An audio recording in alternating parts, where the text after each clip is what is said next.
Lorsque le palais de justice du comté de Henrico brûla en 1865, la plupart des gens supposèrent que les flammes n'avaient consumé que des archives confédérées et des registres de dettes. Mais Josiah Pitton, greffier du tribunal, écrivit dans son journal privé que parmi les décombres, des ouvriers découvrirent un coffre de fer verrouillé contenant 23 pages de témoignages si troublants que les autorités de la reconstruction ordonnèrent la destruction de chaque copie. Ces témoignages appartenaient à une femme identifiée uniquement comme la géante silencieuse, une femme esclave mesurant 2 mètres 1, qui n'avait pas prononcé un seul mot depuis 18 ans. Son silence prit fin le 14 mars 1863, lorsqu'un chirurgien de l'Union l'examina dans un camp de contrebandiers à l'extérieur de Richmond. Ce qu'elle lui murmura à propos de son maître et de ses 9 filles provoqua des vomissements chez 3 témoins, et le chirurgien lui-même demanda immédiatement à être transféré au front plutôt que de consigner ce qu'il avait entendu. L'armée supprima son récit. Le chirurgien mourut de la fièvre typhoïde 6 semaines plus tard, et la femme disparut de tous les registres officiels. Pourtant, des fragments de son histoire survécurent dans des lettres privées, des journaux dissimulés et les cauchemars de ceux qui l'avaient entendu. Avant de poursuivre l'histoire de la femme qu'on appelait Big Sarah et de la plantation qui dévora ses enfants, nous voulons vous entendre. Abonnez-vous à notre chaîne et laissez un commentaire indiquant de quel état vous nous écoutez. Maintenant, entrons dans le monde de Greenbrier Plantation, où le silence devint la seule miséricorde restante. La femme qui deviendrait connue sous le nom de Big Sarah arriva à Greenbrier Plantation, dans le comté de Powhatan, en Virginie, par un matin d'août 1831. Cette même semaine, Nat Turner lançait sa rébellion à 70 miles au sud-est. Greenbrier s'étendait sur 2000 acres de terres à tabac le long de la rivière James, assez loin de Richmond pour paraître isolé, mais suffisamment proche pour que son propriétaire, Nathaniel Crowther, puisse entretenir des relations commerciales avec la classe marchande de la ville. La maison principale de la plantation était une imposante structure de briques rouges à 3 étages, dotée de colonnes blanches que Crowther avait fait installer en 1828 afin de suivre la mode néo-grecque qui se répandait parmi l'élite des planteurs de Virginie. 12 cabanes d'esclaves formaient une rangée ordonnée derrière la maison principale, chacune abritant entre 6 et 10 personnes dans des conditions qui, même selon les critères de 1831, étaient reconnues comme particulièrement dures. Crowther avait hérité de Greenbrier de son père en 1824, ainsi que de dettes qui avaient presque détruit le nom de la famille. À 31 ans, il avait réussi à restaurer une partie de la rentabilité de la plantation grâce à la culture du tabac et à ce qu'il appelait des programmes de reproduction stratégique, une pratique de plus en plus courante à mesure que la traite intérieure des esclaves se développait, tandis que la traite transatlantique avait été officiellement abolie depuis 1808. Sa femme, Constance, était morte en couche en 1829, le laissant sans enfant légitime, mais avec une plantation à diriger et une réputation à reconstruire auprès de l'aristocratie de Tidewater. La femme qui descendit du chariot ce matin-là était différente de toutes les esclaves que les autres captifs de Greenbrier avaient jamais vues. Elle mesurait bien plus d'1,90 m, avec de larges épaules et des mains si grandes qu'elle pouvait encercler la tête d'un homme comme un melon. Le marchand d'esclaves qui l'avait amenée, un certain Vernon Caldwell de Charleston, affirma qu'elle avait 22 ans et qu'elle était née sur une plantation de riz dans les basses terres de Caroline du Sud. Il la vendit à Crowther pour $800, une somme considérable qui reflétait à la fois sa taille et ce que Caldwell décrivait comme son potentiel reproductif exceptionnel. Son nom, disait Caldwell, était Sarah. Elle avait été séparée du domaine de son ancien propriétaire après ce qu'il décrivit vaguement comme un acte de défi. Lorsque Crowther lui demanda de quel type de défi il s'agissait, l'expression de Caldwell se durcit. Il dit seulement que Sarah avait vu quelque chose arriver à sa mère et que depuis ce jour-là, elle n'avait plus jamais parlé à personne, ni blanc, ni noir. Crowther examina ses dents, ses mains, ses jambes. Il la fit marcher d'avant en arrière. Elle se déplaçait avec une étrange rigidité mécanique, les yeux fixés sur un point lointain, sans jamais croiser le regard de quiconque. Son silence ne troubla pas Crowther. En réalité, il semblait le préférer. Ce que Crowther ne dit ni à Caldwell ni à personne d'autre, c'est qu'il recherchait précisément ce genre de femme. Dans les mois qui avaient suivi la mort de sa femme, il était devenu de plus en plus obsédé par ce qu'il appelait l'amélioration du cheptel de sa population d'esclaves. Il tenait des registres détaillés dans un journal de cuir, consignant taille, poids, caractéristiques physiques et ce qu'il appelait la capacité reproductive. Il avait lu des traités sur l'élevage animal et avait commencé à appliquer ces mêmes principes aux êtres humains. Il croyait, avec la certitude d'un homme qui n'avait jamais été contredit, qu'il pouvait engendrer une génération d'esclaves plus forte, plus docile et plus précieuse que toutes celles qui l'avaient précédée. Sarah était, à ses yeux, la base parfaite pour cette expérience. Sa taille et sa force signifiaient que ses enfants hériteraient probablement de ses traits. Son silence signifiait qu'elle ne les corromprait pas avec des récits de liberté ou de résistance. Et son apparente brisure, l'expression vide, les mouvements mécaniques, suggéraient un esprit déjà écrasé, ce qui signifiait qu'elle ne résisterait pas à ce qui allait venir. Les autres esclaves de Greenbrier observèrent l'arrivée de Sarah avec un mélange de curiosité et de pitié.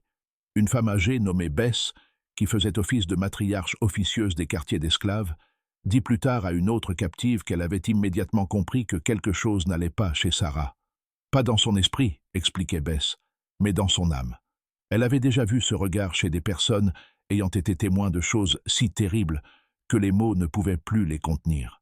Le silence, dans ces cas-là, n'était pas une faiblesse, mais une forteresse, la dernière défense contre un monde qui avait déjà tout pris. Crowther assigna d'abord Sarah aux travaux des champs, mais au bout de 2 semaines, il la fit transférer dans une cabane séparée, une petite structure autrefois utilisée comme entrepôt, à l'écart des autres logements d'esclaves. Il dit au contremaître, un homme brutal nommé Virgil Stanton, que Sarah nécessitait une gestion spéciale et qu'elle ne devait pas travailler dans les mêmes équipes que les autres esclaves.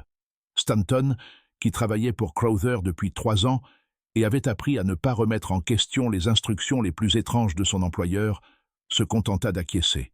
En septembre, lors d'une nuit de nouvelle lune, Crowther visita pour la première fois la cabane de Sarah. Il emportait une lanterne, une bouteille de whisky et une lanière de cuir. Lorsqu'il en sortit 2 heures plus tard, sa chemise était déchirée et ses jointures saignaient, mais son expression était celle de la satisfaction. Le lendemain matin, il dit à Stanton que Sarah avait accepté son nouveau rôle et que désormais, elle serait laissée entièrement sous sa supervision. Aucun autre homme blanc ne devait entrer dans sa cabane. Aucun autre esclave ne devait lui parler sans autorisation explicite. Elle travaillerait dans les champs le jour, mais ses nuits appartenaient à Crowther seul. Les autres esclaves savaient ce que cela signifiait. Ils avaient déjà vu cela se produire, bien que jamais avec une telle délibération calculée. Bess tenta une fois d'approcher Sarah pendant la pause de midi dans les champs pour lui offrir un mot de réconfort ou de solidarité. Mais Sarah la fixa simplement comme si elle était faite de verre. Son silence était absolu. Lorsque Bess toucha son bras, Sarah sursauta si violemment qu'elle laissa tomber sa gourde d'eau, sans émettre le moindre son. Pas un souffle, pas un cri, rien. En décembre 1831, les premiers signes de la grossesse de Sarah devinrent visibles. Crowther nota la date dans son journal avec une satisfaction évidente, consignant ses mensurations et estimant que l'enfant naîtrait à la fin du printemps. Il commença à mieux la nourrir que les autres esclaves. Plus de viande, plus de légumes, du lait de la laiterie de la plantation. Il voulait s'assurer, dit-il à Stanton, que l'enfant serait en bonne santé et fort. Il avait des projets pour cet enfant, et pour tous ceux qui suivraient. Les autres esclaves observèrent le ventre de Sarah s'arrondir au fil des mois d'hiver. Ils virent comment Crowther visitait sa cabane tous les quelques jours, comment il apportait parfois du tissu ou de petits présents qu'il lui offrait, comme si elle était une jument de prix dans son écurie. Ils virent comment le silence de Sarah s'approfondissait, comment elle traversait le monde comme un fantôme enfermé dans un corps trop grand pour se cacher. Certaines femmes essayèrent de l'aider quand elles le pouvaient, laissant de la nourriture supplémentaire près de sa cabane, lui adressant un signe de tête discret dans les champs, mais Sarah ne répondit jamais. Ses yeux restaient fixés sur ce point lointain et inaccessible, et ses lèvres demeuraient closes, comme si elles avaient été cousues. Bess dira plus tard à sa petite fille qu'elle sentait quelque chose de sombre s'amasser au-dessus de Greenbrier cet hiver-là. L'air semblait plus lourd qu'il n'aurait dû l'être, disait-elle, et les oiseaux semblaient éviter les environs de la cabane de Sarah. Bess ne croyait pas aux malédictions ni aux hantises au sens traditionnel, mais elle croyait au mal, à celui qui n'avait besoin d'aucune explication surnaturelle. Et elle croyait que Nathaniel Crowther faisait naître quelque chose de terrible, quelque chose qui ne serait satisfait qu'après avoir tout dévoré sur son passage. Le premier enfant de Sarah naquit le 3 mai 1832, au cours d'un orage si violent que les esclaves les plus âgés affirmèrent que c'était le pire qu'ils aient vu depuis 20 ans. La sage-femme, une femme compétente nommée Patience, qui avait aidé à mettre au monde des centaines de bébés sur diverses plantations, raconta plus tard à Bess que l'accouchement en lui-même n'avait rien d'inhabituel. Le bébé était grand et en bonne santé, une fille dont la taille future semblait déjà se deviner dans la longueur de ses membres. Ce qui troubla Patience, ce fut le silence absolu de Sarah durant tout le travail. La plupart des femmes criaient, pleuraient, juraient ou priaient. Sarah ne fit aucun bruit. Elle fixa les poutres du plafond de sa cabane, des larmes coulant sur son visage, mais sa bouche resta fermée. Lorsque Patience plaça le bébé dans ses bras, Sarah regarda l'enfant avec une expression que Patience décrirait des années plus tard, comme la chose la plus triste qu'elle ait jamais vue. Ce n'était pas la tristesse de l'épuisement ou de la douleur, mais quelque chose de plus profond, un chagrin qui semblait déjà connaître l'avenir. Crowther donna à l'enfant le nom de Delilah et consigna sa naissance dans son journal avec un soin méticuleux. 3,72 kg, 56 cm de long. Des spécimens parfaits, écrivit-il. La mère comme la fille. Il visita la cabane le lendemain avec un petit hochet en argent, un objet grotesquement déplacé dans cette pièce au sol de terre battue. Il le plaça dans la main du bébé et sourit avec la satisfaction d'un homme dont l'investissement portait ses fruits. Sarah l'observa avec ses yeux vides, serrant sa fille contre elle, et ne dit rien. Durant la première année de la vie de Delilah, Sarah fut autorisée à garder l'enfant auprès d'elle. Crowther croyait, d'après ses lectures sur l'élevage animal, que le lait maternel et les soins des premiers mois renforceraient la constitution de l'enfant. Il continua de visiter régulièrement la cabane de Sarah, et lorsque Delilah eut 8 mois, Sarah était de nouveau enceinte. Le schéma était établi. Crowther n'avait aucune intention de s'arrêter. Le deuxième enfant, Rebecca, naquit en mars 1833. La troisième, Judith, arriva en novembre de la même année. La quatrième, Ruth, naquit en juillet 1834. Chaque grossesse suivait le même rituel. Les visites de Crowther, le silence de Sarah, l'accouchement assisté par Patience et la consignation soigneuse des faits dans le journal de Crowther. Chaque fois, Sarah tenait sa fille nouveau-née avec cette même expression de tristesse insupportable, et chaque fois, elle demeurait silencieuse. Les autres esclaves commencèrent à comprendre l'ampleur du dessein de Crowther. Ils ne se contentaient pas de prendre Sarah comme concubine, comme le faisaient de nombreux propriétaires d'esclaves. Ils la faisaient se reproduire de manière systématique, la traitant comme du bétail dans le but explicite de produire le plus grand nombre d'enfants possible. Et chaque enfant était une fille. Ce n'était pas le fruit du hasard, murmuraient les esclaves les plus âgés, mais un choix délibéré. Crowther voulait des filles, parce que les filles pouvaient à leur tour être reproduites. Il planifiait sur plusieurs générations, bâtissant ce qu'il appelait sa lignée améliorée. En 1836, Sarah avait donné naissance à 6 filles. Delilah, Rebecca, Judith, Ruth, Esther et Naomi. Toutes montrèrent des signes de la taille inhabituelle de leur mère. Delilah, à 4 ans, était déjà aussi grande qu'une enfant ordinaire de 6 ans. Crowther était ravi. Il avait commencé à séparer les filles aînées de leur mère, les assignant au travail dans la maison principale, où il pouvait observer leur développement de plus près. Il dit à Stanton qu'il voulait qu'elles apprennent les tâches domestiques, la cuisine, le ménage, la couture, afin qu'elles soient plus précieuses le moment venu. Mais ceux qui travaillaient dans la maison voyaient comment Crowther observait ses petites filles, comment son regard les suivait avec la même évaluation calculatrice qu'il avait autrefois réservée à leur mère. Les esclaves domestiques commencèrent à redouter ce qui se produirait lorsque ces filles atteindraient à l'adolescence. Sarah voyait ses filles de moins en moins à mesure qu'elles grandissaient. Crowther avait décidé que limiter les contacts entre la mère et les enfants empêcherait Sarah de leur transmettre des idées de résistance ou de fuite. Il voulait que les filles perçoivent leur situation comme naturelle, inévitable. Il les voulait dociles et ignorantes, comme leur mère semblait l'être.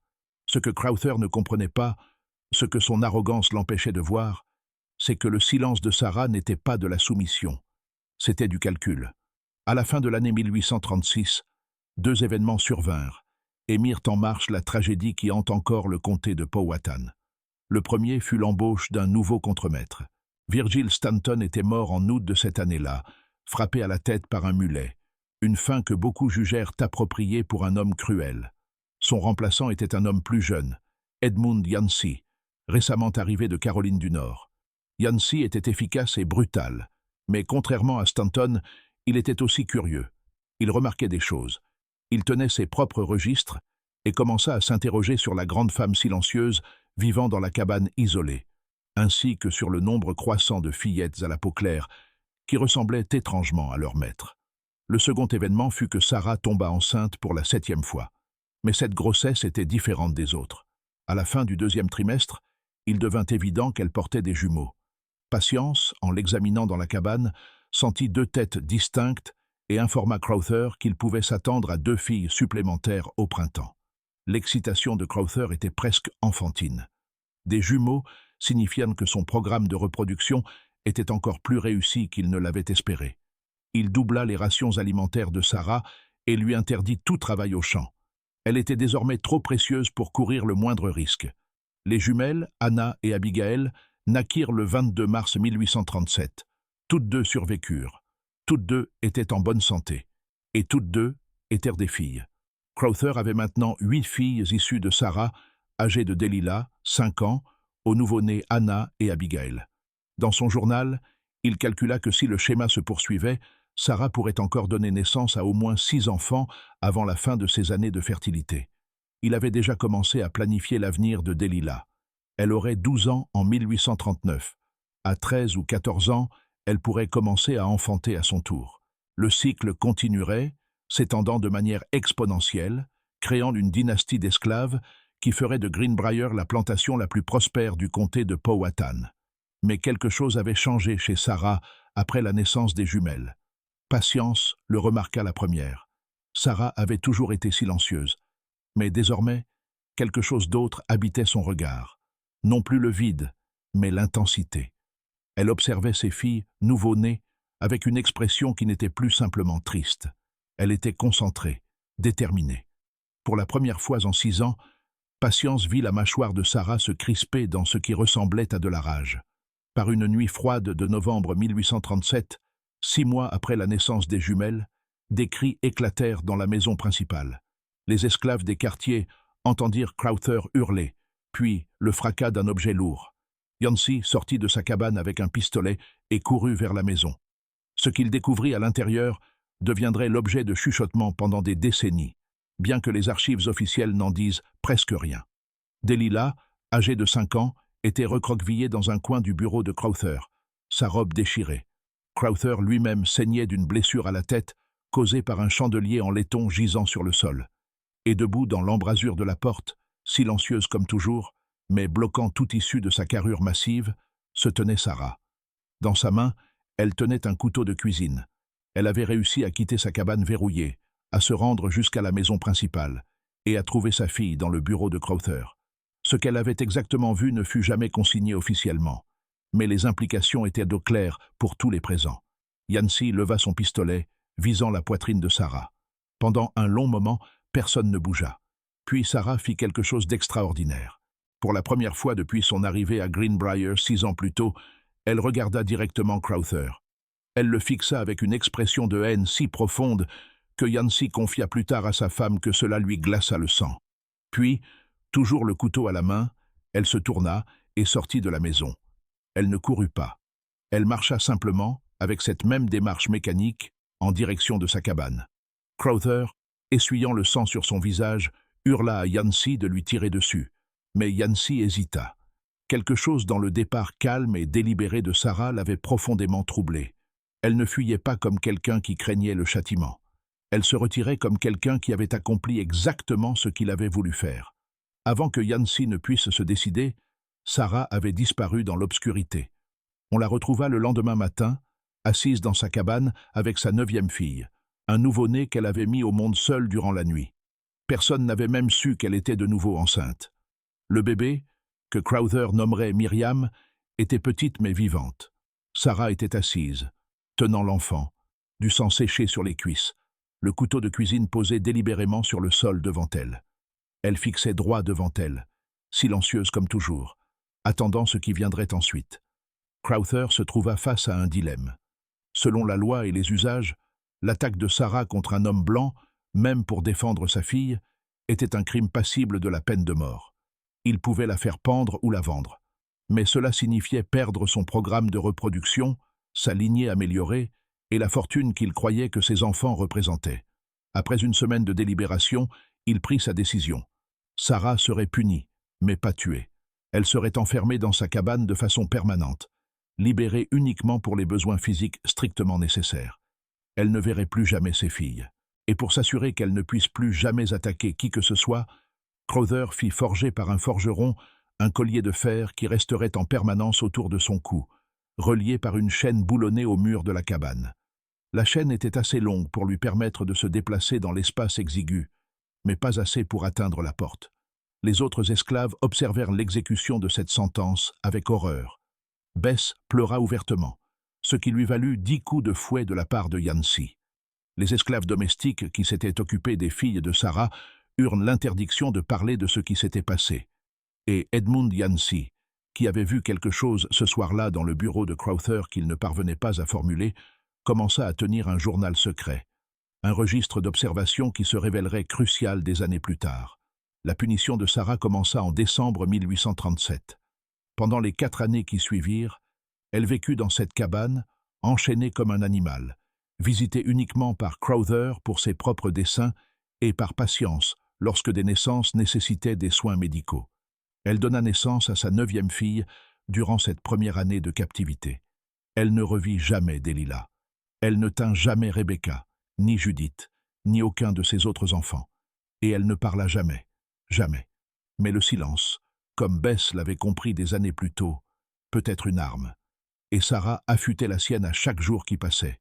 Les années entre 1837 et 1845 transformèrent Greenbrier Plantation en quelque chose que même les propriétaires d'esclaves voisins trouvaient troublant. L'obsession de Crowther pour son programme de reproduction avait évolué en une manie qui consumait chacune de ses pensées éveillées. Il avait transformé 2 pièces de la maison principale en ce qu'il appelait son étude de l'élevage humain, les remplissant de graphiques, de mensurations et de daguerréotypes des filles de Sarah à différents âges. Il correspondait avec des sociétés agricoles et même avec certains professionnels de la médecine, prenant soin de formuler ces questions de manière abstraite afin de ne pas révéler l'ampleur réelle de ses expériences. Les filles, quant à elles, grandissaient dans leurs sphères séparées, chacune se développant sous le regard attentif de Crowther. Delilah, l'aînée, eut 13 ans en 1845. Elle avait hérité de la taille de sa mère et mesurait presque 1,80 m, avec une apparence saisissante qui attirait les regards partout où elle allait. Crowther l'avait formée à la gestion domestique et avait commencé à la présenter à ses visiteurs comme sa pupille. Une fiction qui ne trompait personne, mais satisfaisait son besoin de respectabilité sociale. Ce qui se passait durant les heures privées entre Crowther et Delilah n'était connu que des esclaves domestiques qui changeaient les draps et entendaient les sons résonner dans les couloirs la nuit. Rebecca, Judith et Ruth travaillaient également dans la maison, apprenant des compétences que Crowther prétendait rendre précieuses en tant qu'esclaves qualifiées. Esther et Naomi, un peu plus jeunes, aidaient à la cuisine sous la supervision de la cuisinière, une femme âgée nommée Dinner, qui traitait les filles avec une douceur frôlant la défiance. Les 3 plus jeunes, Anna, Abigail et Myriam, vivaient encore dans les quartiers d'esclaves, bien que Crowther les fasse amener régulièrement à la maison principale pour ce qu'il appelait des inspections. Durant toutes ces années, Sarah resta enchaînée dans sa cabane. Les autres esclaves la voyaient rarement. Crowther avait fait clouer les fenêtres de la cabane de l'extérieur, officiellement pour l'empêcher de faire des signes aux autres, mais la véritable raison semblait être son désir d'effacer son existence du regard de tous. La nourriture était déposée devant sa porte 2 fois par jour. 1 fois par semaine, elle était autorisée à sortir, toujours enchaînée, pour marcher dans une petite zone clôturée derrière sa cabane. Durant ces brefs moments de semi-liberté, les autres esclaves apercevaient parfois Sarah. Ils rapportaient qu'elle avait changé. Ses cheveux étaient devenus entièrement gris. Son corps, bien que toujours massif, avait pris une maigreur suggérant une alimentation insuffisante, malgré les affirmations de Crowther sur les soins appropriés. Mais ses yeux, ceux qui osaient les regarder disaient qu'ils étaient devenus autre chose, n'étaient plus vides. Ils brûlaient. Edmund Yancey continua de tenir son journal secret pendant ces années, consignant des observations qui le troublaient de plus en plus. Il notait l'âge des filles et le moment où les visites nocturnes de Crowther dans leur chambre commençaient. Il consigna les larmes qu'il vit sur le visage de Delilah au petit déjeuner, le matin suivant son 13e anniversaire, et la manière dont Rebecca sursauta lorsque Crowther posa la main sur son épaule à ses 12 ans. Yancey n'était pas abolitionniste. Il croyait en l'esclavage et l'appliquait avec brutalité. Mais ce dont il était témoin le répugnait. Il y avait l'esclavage. Et puis il y avait cela. Même lui voyait la différence. En septembre 1845, un prédicateur méthodiste itinérant nommé le révérend Thomas Sheffield visita Greenbrier dans le cadre de sa tournée à travers le comté de Powhatan. Crowther n'était pas un homme particulièrement religieux, mais il entretenait les apparences pour des raisons de statut social, et il autorisa Sheffield à prêcher aux esclaves le dimanche après-midi. Sheffield était un homme mince, intense, dans la quarantaine, sincèrement engagé à répandre l'Évangile, même auprès de ceux en servitude. Contrairement à de nombreux prédicateurs blancs de l'époque, il semblait réellement se soucier du bien-être spirituel des esclaves, bien que sa compréhension de la justice fût limitée par les œillères de son temps et de son milieu. Lors de sa visite, Sheffield remarqua le nombre inhabituellement élevé de jeunes filles métisses à Greenbrier, toutes se ressemblant étrangement. Il fit un commentaire à ce sujet à Crowther, qui expliqua avec une fierté à peine dissimulée qu'il s'agissait des filles d'une esclave particulière possédant des qualités reproductives exceptionnelles. L'expression de Sheffield s'assombrit. Il demanda s'il pouvait s'entretenir avec cette femme afin de lui offrir un accompagnement spirituel. Crowther refusa, affirmant qu'elle était malade et ne pouvait recevoir de visiteurs. Quelque chose dans ce refus éveilla les soupçons de Sheffield. Ce soir-là, Sheffield parla discrètement avec certains des esclaves les plus âgés, dont Bess. Ce qu'elle lui raconta avec précaution, consciente du danger qu'il y avait à trop parler à un homme blanc, l'horrifia. Elle ne mentionna pas explicitement les violences sexuelles de Crowther, mais parla des chaînes de Sarah, de son isolement et de la tristesse qui planait sur la plantation comme un brouillard. Elle mentionna que Sarah n'avait pas parlé depuis 14 ans, qu'elle avait été séparée de ses 9 filles, qu'elle vivait dans l'obscurité. Sheffield en comprit suffisamment pour saisir l'ensemble du tableau. Le lendemain matin, avant de quitter Greenbrier, Sheffield confronta Crowther directement. Ce fut un acte courageux, peut-être imprudent, pour un prédicateur itinérant sans richesse ni pouvoir. Il dit à Crowther que ce qu'il faisait était une abomination aux yeux de Dieu, qu'aucun droit de propriété ne pouvait justifier un tel traitement d'un être humain, et que même au sein de l'institution de l'esclavage, certaines limites ne devaient pas être franchies. Crowther écouta avec une expression d'amusement glacé, puis informa Sheffield qu'il n'était plus le bienvenu à Greenbrier. S'il formulait la moindre accusation publique, l'avertit Crowther, il le poursuivrait pour diffamation et utiliserait son influence considérable pour le faire exclure du ministère méthodiste. Sheffield partit ébranlé et furieux, mais finalement impuissant. Cependant, il fit une chose qui s'avérerait plus tard décisive. Il écrivit une lettre détaillée à son évêque décrivant ce qu'il avait observé à Greenbrier, sans nommer Crowther directement. Il en envoya également une copie à un confrère de Richmond, connu pour ses sympathies envers les courants réformateurs de l'Église méthodiste. Ces lettres restèrent oubliées dans les archives ecclésiastiques jusqu'à ce que la guerre de sécession les ramène à la lumière.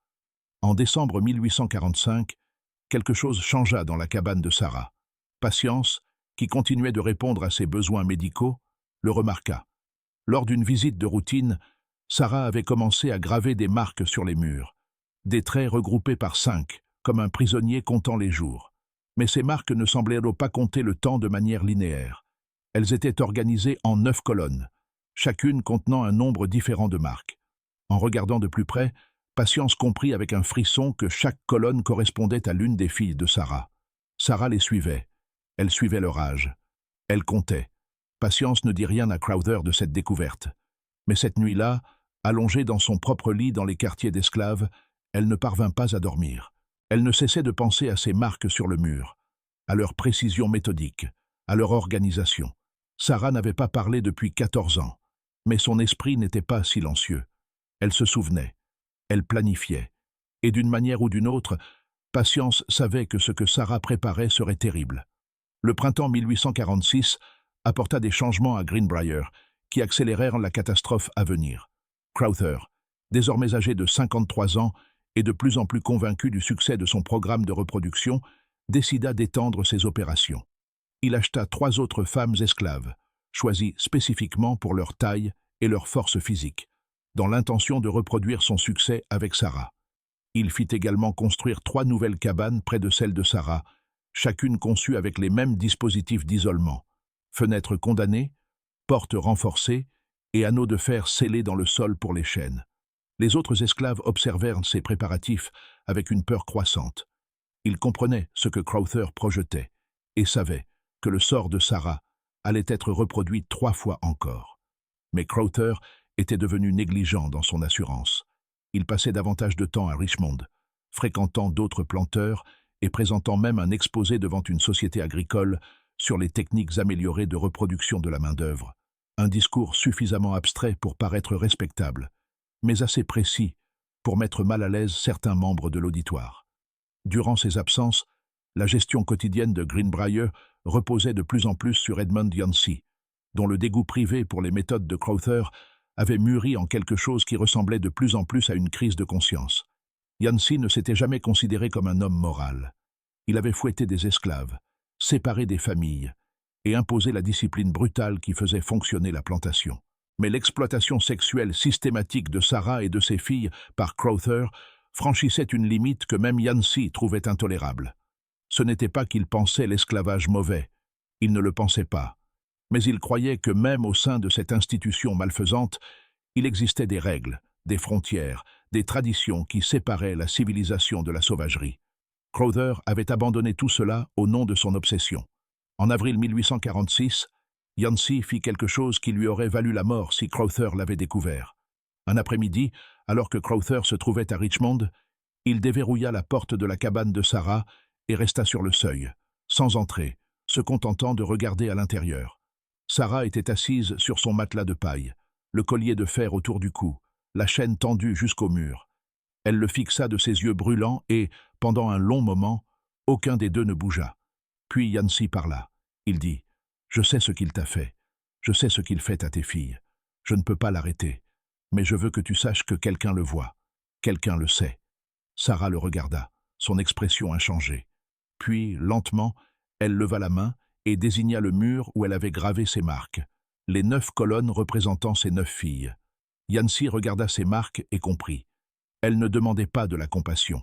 Elle voulait s'assurer qu'il savait qu'elles comptaient, qu'il se souviendrait, le moment venu, combien elles étaient, combien avaient été violées, combien lui avaient été arrachées. Yancey hocha la tête, referma la porte à clé et s'éloigna avec le sentiment d'avoir été témoin de quelque chose qui le hanterait jusqu'à sa mort. Cet été-là, Delilah tomba enceinte. Elle avait 14 ans. Le père était évidemment Crowther, bien qu'il ne l'ait jamais reconnu publiquement. Les esclaves domestiques virent son ventre s'arrondir avec un mélange de pitié et d'horreur, comprenant que le plan de Crowther entrait dans sa phase suivante. Il faisait désormais se reproduire la 2e génération. Sa lignée améliorée s'étendait exactement comme il l'avait conçue. Un soir, lorsque Dinina, la cuisinière âgée, tenta de réconforter Delilah dans la cuisine, la jeune fille s'effondra en sanglots. Elle murmura à travers ses larmes qu'elle voulait mourir, qu'elle avait essayé de se jeter dans l'escalier, mais que Rebecca l'en avait empêchée, qu'elle ne supportait plus ce qui lui arrivait. Dinina la serra dans ses bras et ne dit rien, car il n'y avait rien à dire. Il n'existait pas de mots capables de contenir une telle souffrance. En septembre, quelque chose d'extraordinaire se produisit. Un esclave nommé Josiah, qui travaillait aux écuries, effectuait des réparations sur la cabane de Sarah lorsqu'il entendit quelque chose qui le pétrifia. C'était une voix, basse, rauque, à force de n'avoir pas servi, mais indéniablement humaine. Sarah parlait, pas à lui, ni à quiconque, mais à elle-même. Elle récitait des noms: Delilah, Rebecca, Judith, Ruth, Esther, Naomi, Anna, Abigail, Myriam. Encore et encore, comme une prière ou une incantation. Josiah termina rapidement son travail et partit sans rien dire. Mais il raconta ce qu'il avait entendu à Bess. Le sang de Bess se glaça. Sarah était restée silencieuse pendant 15 ans, et voilà qu'elle parlait de nouveau, prononçant les noms de ses filles dans l'obscurité de sa prison. Cela donnait l'impression que quelque chose s'éveillait, quelque chose qui attendait depuis très longtemps. Le mois d'octobre apporta à la fois tragédie et révélation. Rebecca, âgée de 12 ans, tenta de s'enfuir. Elle parcourut 15 miles avant que des chasseurs d'esclaves ne la trouvent cachée dans une grange. Ils la ramenèrent à Greenbrier enchaînée, et Crowther ordonna qu'elle soit fouettée devant tous les autres esclaves pour servir d'exemple. 20 coups de fouet, appliqués méthodiquement par Yancey, qui écrivit plus tard dans son journal que c'était la pire chose qu'il ait jamais faite.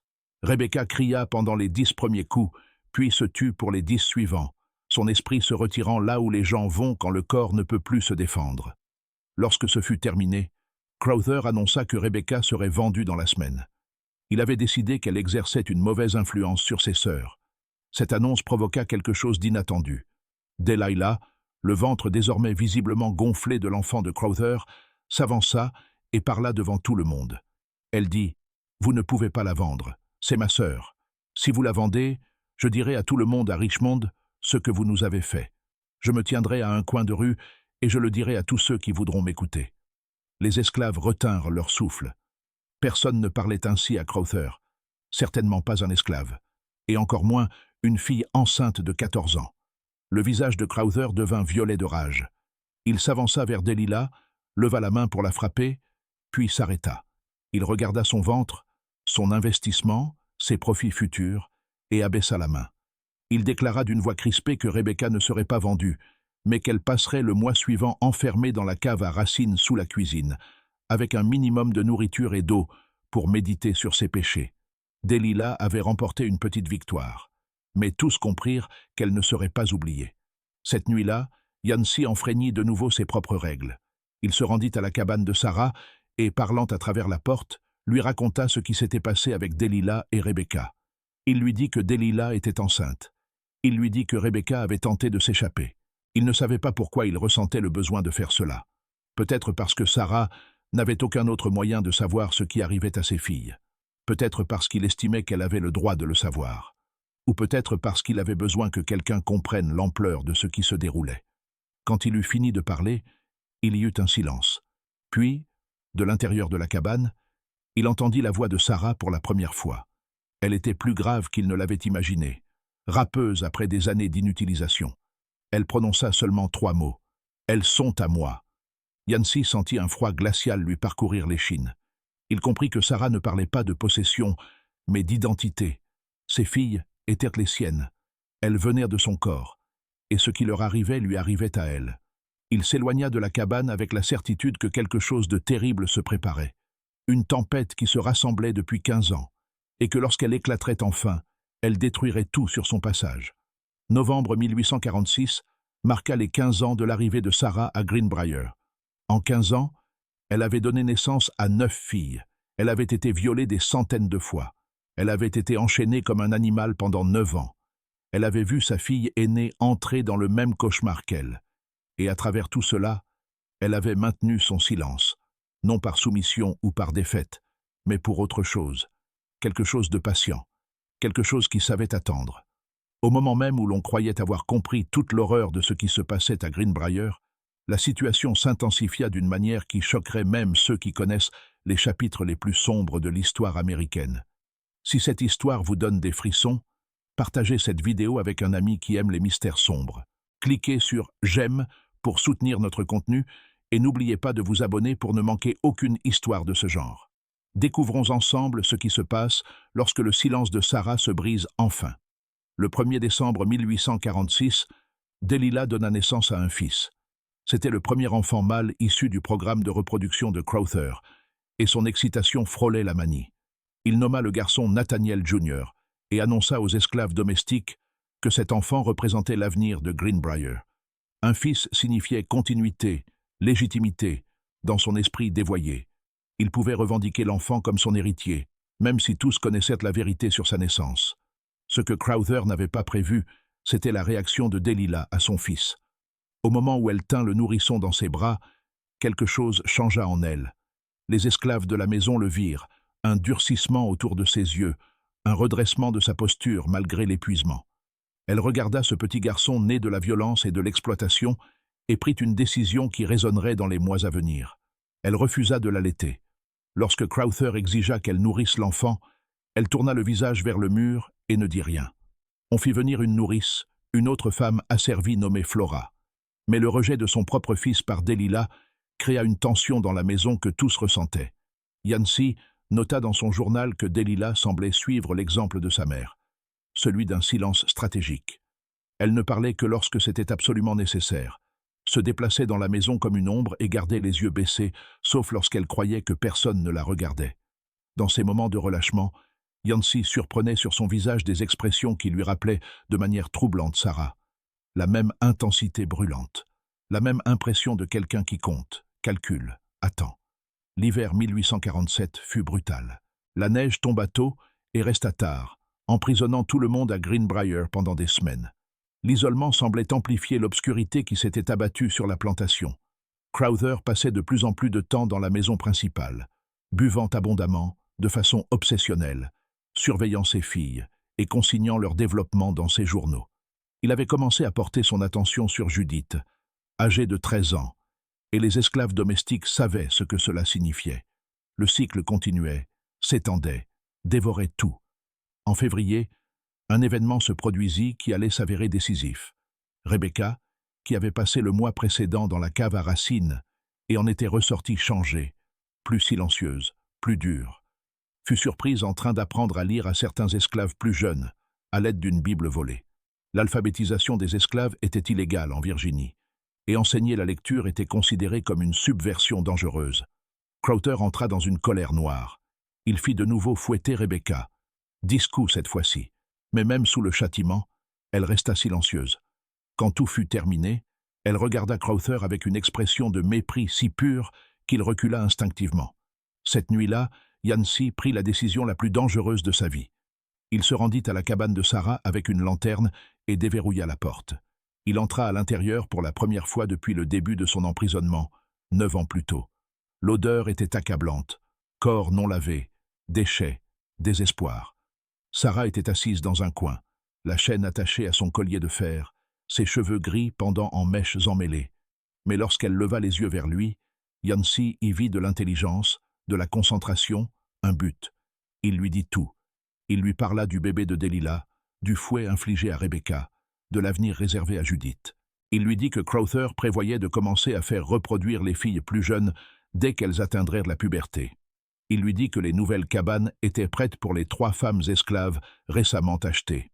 Il lui dit que le mal s'étendait, se multipliait, et qu'il ne savait pas comment l'arrêter, mais qu'elle méritait de savoir. Lorsqu'il eut fini, Sarah resta silencieuse un long moment.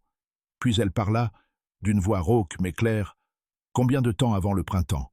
La question surprit Yancy. Il répondit que nous étions en février, donc peut-être 2 mois. Sarah hocha lentement la tête. Puis elle demanda, « Où garde-t-il les clés ?» Yancy comprit immédiatement ce qu'elle voulait dire. Les clés de toutes les chaînes, de toutes les serrures, de toutes les cabanes. Il lui dit qu'elles pendaient dans le bureau de Crowther, sur un crochet derrière son bureau. Sarah assimila l'information puis dit, « Pars maintenant, ne reviens pas. Quand cela arrivera, dis que tu ne savais rien. » Yancy voulut lui demander ce qu'elle entendait par là, mais le regard dans ses yeux l'en empêcha. Il quitta la cabane, referma la porte à clé et retourna dans ses quartiers, avec l'impression d'avoir mis quelque chose d'irréversible en mouvement. Mars apporta un temps plus doux et une activité accrue à Greenbrier. Crowther annonça qu'il organiserait une réception de planteurs voisins en avril, un événement social destiné à exhiber son succès et à restaurer son prestige parmi l'élite de Tidewater. Il voulait que Greenbrier paraisse prospère, ordonné, civilisé. Il fit travailler les esclaves domestiques sans relâche pour les préparatifs et projeta d'exposer son cheptel amélioré, c'est-à-dire les filles de Sarah, comme preuve du succès de son programme de reproduction. Les filles comprenaient parfaitement ce que cela signifiait. Elles seraient présentées à d'autres hommes blancs, évaluées comme du bétail, leur avenir scellé. Pendant ces préparatifs, des choses étranges commencèrent à se produire. Des outils disparurent de l'atelier. Une section de clôture près de la cabane de Sarah s'effondra sans raison apparente. Un matin, on retrouva la serrure du fumoir brisée, bien que rien ne semblât avoir été volé. Yancy enquêta sur ces incidents, mais ne trouva aucune explication. Les autres esclaves prétendaient ne rien savoir, mais il remarqua qu'il semblait tendu, dans l'attente, comme s'il guettait quelque chose. Le 15 mars 1847, Patience fut appelée à la cabane de Sarah pour ce que Crowther décrivit comme un simple examen médical de routine. Lorsqu'elle entra, elle trouva Sarah assise calmement sur son matelas, la chaîne tirée à côté d'elle. Elle avait réussi à retirer le collier de fer de son cou. Le métal avait été tordu, déformé par la seule force brute, jusqu'à ce que le mécanisme de verrouillage cède. Patience resta figée sur le seuil, fixant le cou de Sarah, où le collier avait laissé de profondes cicatrices. Sarah la regarda et dit « Ne lui dis rien. Dis-lui que j'étais malade et que tu m'as donné des médicaments. Dis-lui que je suis faible. » Terrifiée, mais aussi émue par ce qu'elle vit dans les yeux de Sarah, Patience hocha la tête et recula hors de la cabane. Elle rapporta à Crowther exactement ce que Sarah lui avait ordonné, ajoutant que Sarah semblait souffrir de fièvre et ne devait pas être dérangée. Crowther, absorbé par les préparatifs de sa réception, accepta ce rapport sans poser de questions. Ce que Patience ne dit à personne, c'était ce qu'elle avait aussi vu dans la cabane. Gravés dans le mur, en 9 colonnes, se trouvaient les noms des filles de Sarah. Et sous chaque nom, une série de marques, le décompte de quelque chose que Patience ne comprit pas immédiatement. Mais le schéma était clair. Sarah suivait non seulement l'âge de ses filles, mais aussi leur cycle menstruel. Elle savait avec précision lesquelles étaient fertiles à un moment donné, et elle savait quand Crowther était susceptible de visiter leur chambre. Elle documentait ses habitudes depuis des années, comptant les jours entre ses agressions, prédisant ses déplacements avec la précision de quelqu'un qui avait étudié son ennemi avec une concentration absolue. La semaine précédant la réception prévue par Crowther, Yancy remarqua que la cabane de Sarah était devenue totalement silencieuse. Aucun son n'en sortait. La nourriture déposée devant la porte restait intacte. Il en informa Crowther, qui se montra agacé plutôt qu'inquiet. Crowther déclara que Sarah faisait sans doute du théâtre et qu'elle mangerait lorsqu'elle aurait assez faim. Il ordonna à Yancy de la laisser tranquille jusqu'après la réception. Il ne voulait aucune perturbation. Mais Sarah ne faisait pas du théâtre. Elle se préparait. Durant ces jours de silence apparent, elle avait méthodiquement affaibli les planches du mur arrière de sa cabane, travaillant avec une patience implacable. Elle avait testé le poids de sa chaîne, calculant comment elle pourrait servir d'arme. Elle avait écouté les sons de la plantation, appris les rythmes des allées et venues et pensé à ses filles, toutes les 9, et à ce qu'elle devait faire pour les sauver du sort qui avait été le sien. Le 3 avril 1847 se leva sous un ciel clair et doux. La réception de Crowther était prévue pour ce soir-là, et la plantation bourdonnait de préparatifs de dernière minute. 20 planteurs de Powhatan et des comtés voisins devaient arriver avec leurs épouses et leurs fils aînés. Crowther avait organisé un dîner somptueux, des divertissements et une visite de ses installations, au cours de laquelle il comptait présenter ses théories sur l'amélioration agricole, son euphémisme pour son programme de reproduction. Les esclaves domestiques travaillèrent frénétiquement toute la journée. Dinina et ses aides préparèrent un repas élaboré. Delilah, Rebecca et les autres filles aînées furent vêtues de vêtements propres et chargées de servir les invités. Crowther leur rappela à plusieurs reprises de sourire, d'être agréable, de démontrer la docilité et le raffinement que son programme était censé avoir produit. Les filles accomplirent ces tâches comme des somnambules, leurs visages figés dans des masques de soumission forcés. Au coucher du soleil, les invités commencèrent à arriver dans leurs carrosses. Le bruit des chevaux, des rires et des conversations emplit l'air. Crowther se tenait sur les marches de la maison principale, accueillant chaque convive avec une chaleur exagérée. La réception se poursuivit à l'intérieur, et bientôt la salle à manger résonna des discussions d'hommes parlant des prix du tabac, de politique et des tensions croissantes autour de l'esclavage qui commençaient à fracturer la nation. Ce qu'aucun d'eux ne savait, c'est que dans sa cabane, Sarah avait achevé ses préparatifs. Elle avait retiré les planches affaiblies du mur arrière, créant une ouverture juste assez grande pour que son immense corps puisse s'y faufiler. Elle avait enroulé des sections de sa chaîne autour de ses mains et de ses avant-bras, les transformant à la fois en armure et en armes. Et elle avait pris une décision quant à ce qui allait suivre, une décision qui mûrissait depuis 16 ans, depuis la première nuit où Crowther était entré dans sa cabane avec sa lanterne et sa lanière de cuir. À exactement 20 heures, alors que le dîner était servi et que Crowther se levait pour porter un toast, Sarah sortit de sa cabane. Elle se déplaça dans l'obscurité avec une rapidité surprenante pour quelqu'un qui avait été enchaîné pendant 9 ans, son corps se souvenant de la liberté, même si son esprit n'avait jamais oublié l'emprisonnement. Elle ne se dirigea pas vers la maison principale, mais vers les quartiers où dormaient ses plus jeunes filles, Anna, Abigail et Myriam. Elle entra silencieusement dans la cabane, les réveillant en posant une main sur la bouche de chacune. Lorsqu'elles la virent, elles ne crièrent pas. Malgré des années de séparation, elles la reconnurent immédiatement. Quelque chose de plus profond que la mémoire leur disait que cette femme gigantesque était leur mère. Sarah ne leur parla pas. Elle leur fit simplement signe de la suivre et elles obéirent. Sortant de leur lit et marchant derrière elles dans l'obscurité, elle les conduisit loin des bâtiments de la plantation, vers la lisière boisée marquant la limite de la propriété de Crowther. Là, dissimulée dans l'ombre, elle leur ordonna d'attendre, puis elle se retourna vers Greenbrier. Les esclaves domestiques qui furent témoins de ce qui suivit porteraient ces souvenirs jusqu'à leur tombe, et leurs récits constitueraient les fragments du témoignage qui a survécu. Sarah entra dans la maison principale par la porte de la cuisine, laissée ouverte à cause de la chaleur de la cuisson. Elle avança dans les couloirs avec détermination, la chaîne toujours enroulée autour de ses bras, produisant de légers cliquetis contre les murs. Lorsqu'elle atteignit le bureau de Crowther, elle trouva ce qu'elle cherchait. Le trousseau de clés accroché derrière son bureau, exactement comme Yancy l'avait décrit. Les clés en main, Sarah monta à l'étage. Elle déverrouilla les portes des chambres où dormaient Delilah, Rebecca, Judith, Ruth, Esther et Naomi. Elle réveilla chacune d'elles, posa un doigt sur ses lèvres pour imposer le silence et leur fit signe de la suivre. Les filles, comprenant instinctivement qu'il s'agissait d'une fuite, ou de la mort, ou peut-être des deux, obéirent sans poser de questions. Sarah les mena par l'escalier de service, traversa la cuisine où Dinina resta figée, une louche à la main, puis les conduisit dehors, dans la nuit. Ce ne fut que lorsque Sarah et ses 9 filles eurent disparu que quelqu'un, dans la salle à manger, remarqua le silence. Les bruits venant de la cuisine s'étaient arrêtés. L'une des esclaves domestiques qui servait avait disparu. Crowther, irrité par cette interruption, s'excusa pour aller voir ce qui se passait. Lorsqu'il entra dans la cuisine et la trouva vide, la confusion se transforma en alarme. Il appela Yancy, qui arriva en courant avec plusieurs autres hommes blancs de la réception. Ils fouillèrent d'abord la maison, puis les quartiers des esclaves. Enfin, quelqu'un eut l'idée de vérifier la cabane de Sarah. Ils la trouvèrent vide.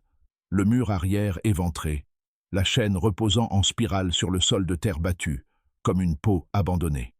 La panique se répandit parmi les invités. Crowther hurla des ordres. Des lanternes furent allumées. Les chiens furent lâchés. Une troupe de chasse se forma rapidement. 20 hommes blancs armés, à cheval, déterminés à rattraper les esclaves en fuite avant qu'elles n'atteignent la liberté. Ou pire encore, qu'elles n'inspirent d'autres à les suivre. Mais Sarah avait prévu cela aussi. Elle mena ses filles, non pas vers le nord, vers la liberté comme les chasseurs s'y attendaient, mais vers le sud et l'est, en direction de la rivière James. Elle connaissait le terrain grâce à des années d'observation, d'écoute et de calcul. Elle savait où l'eau coulait assez vite pour masquer leur odeur aux chiens. Elle savait quels sentiers seraient les plus difficiles à suivre. Et elle savait autre chose que les chasseurs ignoraient. Depuis des mois, elle communiquait avec d'autres esclaves par l'intermédiaire de Patience, qui transportaient secrètement des messages sans toujours en comprendre le contenu. La troupe de chasse se divisa en plusieurs groupes, fouillant dans différentes directions. Ils galopèrent toute la nuit, alternant menaces et promesses. Mais à l'aube du 4 avril, ils n'avaient rien trouvé. Aucune trace, aucun indice, aucun signe de Sarah, ni de ses filles. C'était comme si la terre les avait engloutis. Crowther était hors de lui. Tout son programme de reproduction, sa fortune future, son statut social, tout dépendait de la récupération de ces femmes. Il offrit une récompense de $500 pour toute information menant à leur capture, une somme énorme qui attira des chasseurs d'esclaves de 3 comtés différents.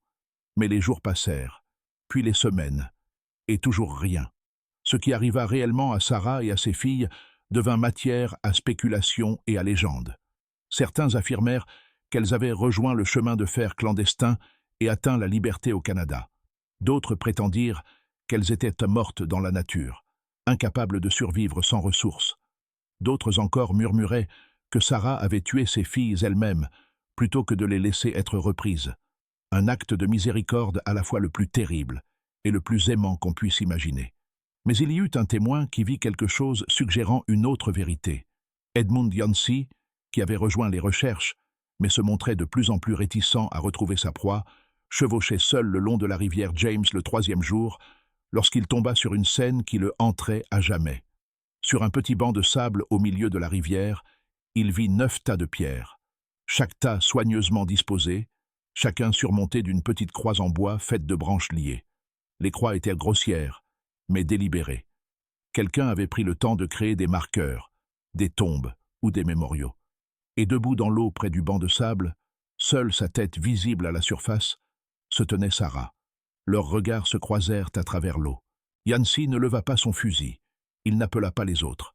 Il resta simplement assis sur son cheval, regardant Sarah s'enfoncer lentement sous la surface, disparaissant dans les eaux brunâtres de la James. Il attendit qu'elle refasse surface. Elle ne le fit jamais.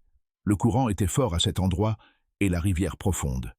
Qu'elle se soit noyée volontairement ou qu'elle ait été entraînée par le courant, Yancey ne le sut jamais.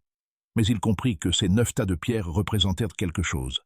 Peut-être les tombes de ses filles, peut-être des symboles d'autre chose encore. Yancey fit demi-tour et rentra à Greenbrier. Il dit à Crowther qu'il n'avait rien vu. La recherche officielle se poursuivit encore un mois, mais aucune trace de Sarah ni de ses filles ne fut jamais retrouvée. Les conséquences de la fuite de Sarah détruisirent Nathaniel Crowther, plus sûrement qu'aucune confrontation directe n'aurait pu le faire. Son programme de reproduction fut exposé lorsque des enquêteurs commencèrent à poser des questions sur les 9 femmes esclaves disparues, toutes filles de la même mère, toutes étonnamment semblables à leur propriétaire. Les planteurs voisins, qui avaient toujours soupçonné quelque chose de malsain dans les activités de Crowther, eurent enfin la confirmation de l'ampleur de sa perversion. Même dans une société qui acceptait l'esclavage et l'exploitation sexuelle qui l'accompagnait souvent, le programme systématique et multigénérationnel de reproduction forcée de Crowther fut jugé excessif. L'ostracisme social fut rapide et total. Les familles qui avaient assisté à sa réception refusèrent de lui adresser la parole. Ses relations commerciales se tarirent. Ses créanciers, flairant sa faiblesse, exigèrent le remboursement de leurs dettes. En moins de 6 mois, Crowther fut contraint de vendre Greenbrier à une fraction de sa valeur. Il s'installa à Richmond, où il vécut dans une misère et une paranoïa croissante, persuadé d'apercevoir le visage de Sarah dans la foule, d'entendre ses pas la nuit. Il mourut en 1852, à 59 ans, retrouvé dans sa chambre louée, apparemment mort d'avoir trop bu. Son avis de décès ne mentionnait aucun enfant, légitime ou non.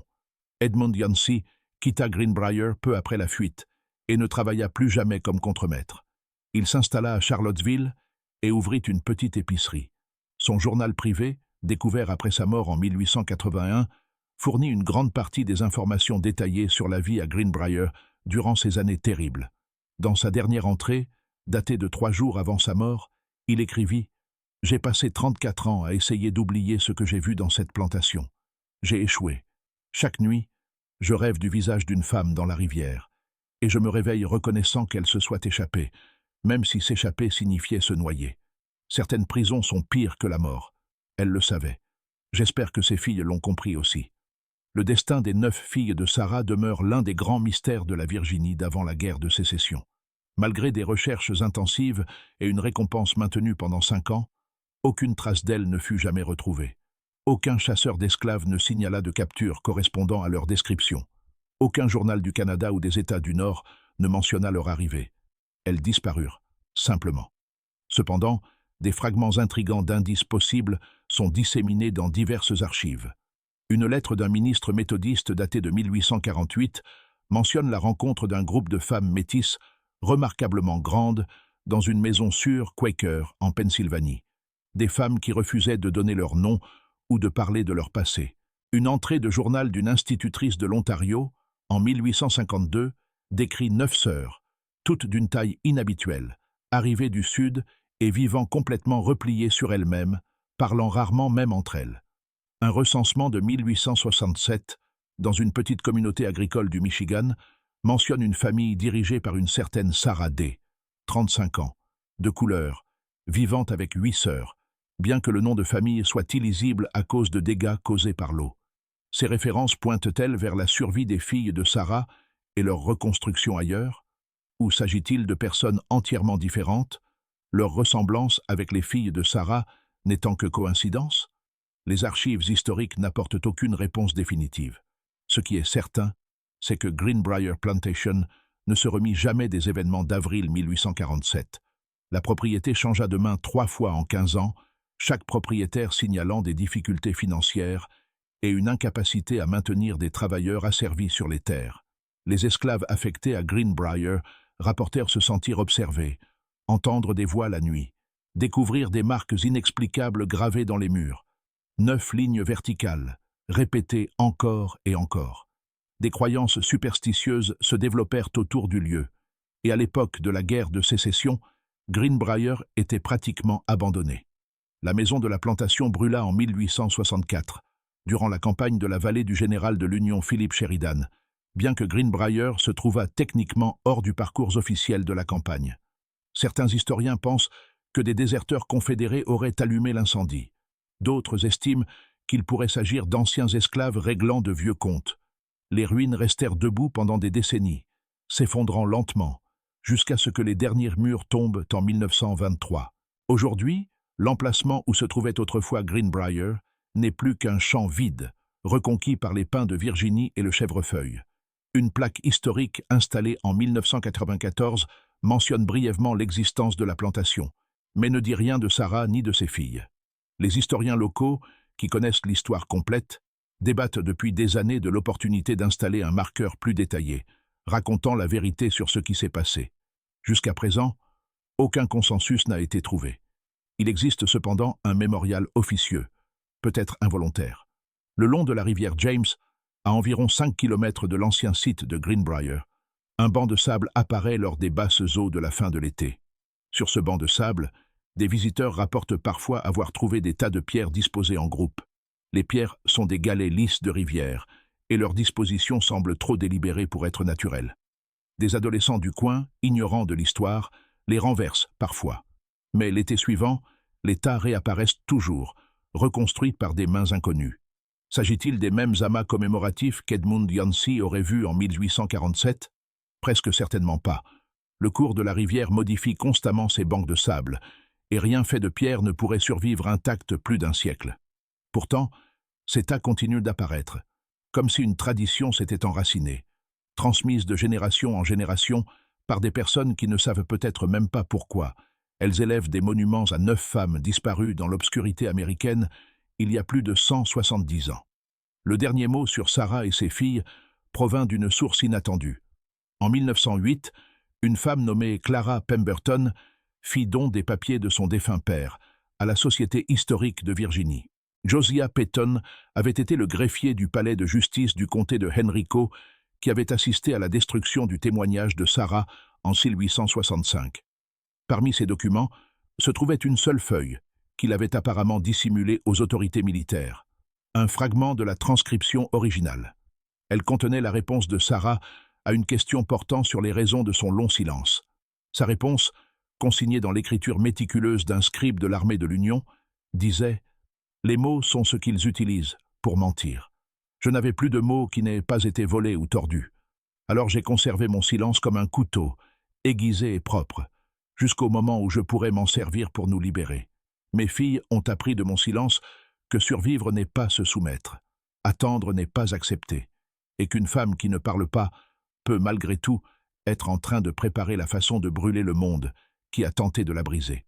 Ce mystère nous montre que les chapitres les plus sombres de l'histoire américaine sont souvent ceux que nous cherchons le plus à oublier, mais que l'oubli ne sert personne, sinon ceux qui préfèrent que leurs crimes restent cachés. L'histoire de Sarah n'est pas unique. Elle représente l'expérience d'innombrables femmes dont les noms et les visages ont été effacés de la mémoire historique, dont la souffrance était si ordinaire dans le contexte de l'esclavage qu'elle méritait à peine d'être consignée. Que pensez-vous de cette histoire? Croyez-vous que Sarah et ses filles aient atteint la liberté ou qu'elles aient péri dans leur tentative? Laissez votre commentaire ci-dessous.